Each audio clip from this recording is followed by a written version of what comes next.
The second point on the chin and tip of the nose. Measuring the relaxed rest position.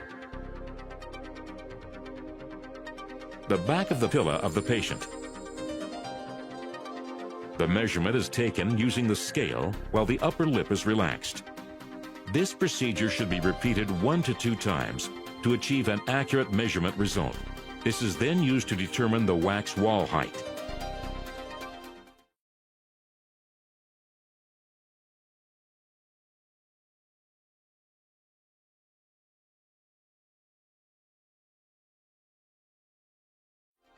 The maxilla template fabricated in the laboratory is placed in the mouth and checked to ensure it fits properly. The occlusal and camper's level are checked using a bite fork and, if necessary, corrected using the rim forma.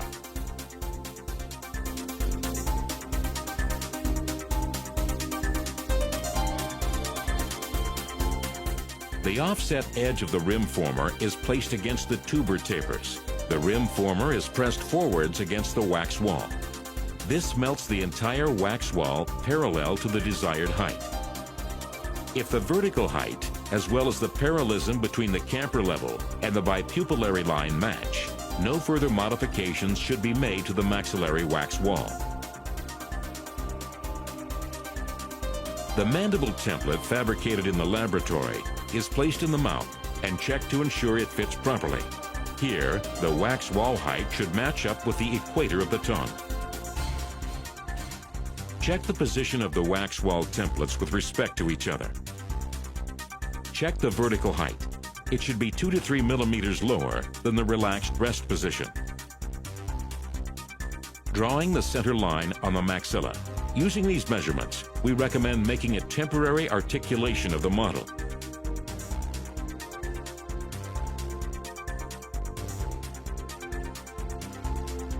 The mandible registration plate is fixed to the occlusal level. Notches are made in the wax wall to aid keying.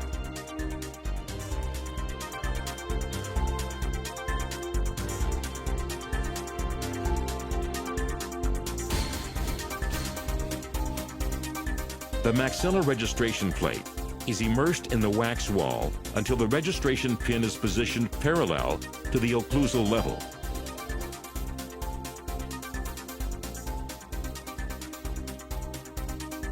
Reduce the wax wall and create the notches to help with keying.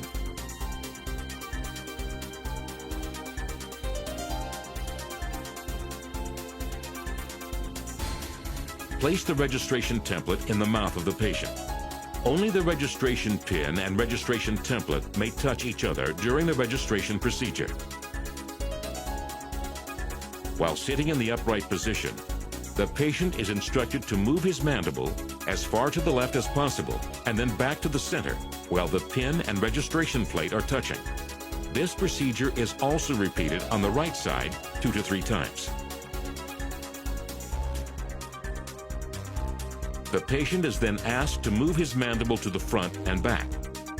This exercise is to prepare the patient for the actual bite registration procedure.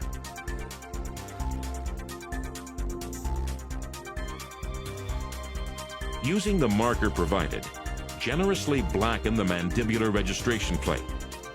The templates are then put in, and following the dentist's instructions, the patient traces the angle by laterally moving the anterior and posterior mandible.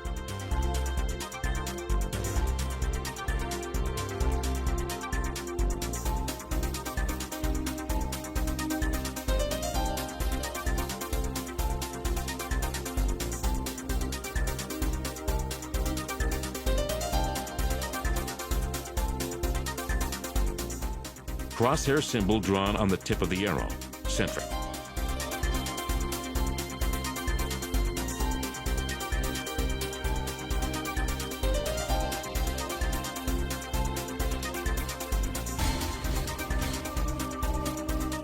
To check the Gothic arch, the entire plate, except for the crosshairs, is blacked again, and the entire bite registration procedure is repeated.